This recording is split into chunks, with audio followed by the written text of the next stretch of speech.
Infinite Void. Pure Data. Tutorial by Infinite Void. Let's do some basic math. I'm going to display on the screen some basic math examples in pure data. 10 plus 5 equals 15. 10 minus 5 equals 5. 10 times 5 equals 50.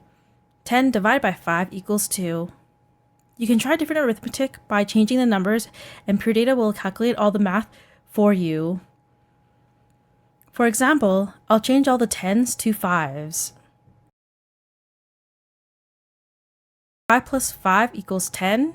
5 minus 5 equals 0. 5 times 5 equals 25. 5 divided by 5 equals 1. Pure data is also capable of advanced math. I've organized some advanced math objects as displayed here. There's basic arithmetic, binary two-input operators, which includes relational tests and bit totaling. Higher math, which are mostly trigonometric functions and unary one-input operators. Lower math, which consists of random integers, C-style expressions, etc. There are also operators which are either logical and relational. Just to note, I won't be covering each one, and I just want to introduce you to advanced maths. You can explore this on your own time. If you remember my previous videos, you can always right-click on the object and then select in the drop-down Help. You'll gain tons of details on the object. Have fun exploring the maths in pure data.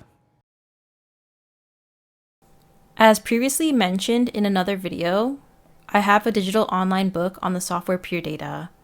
You can find the link to the website below in the description box. This book is updated on the go. The update will be made when a Pure Data tutorial video is published onto my YouTube channel. You can find a link to the code in the description box. I upload my code to GitHub.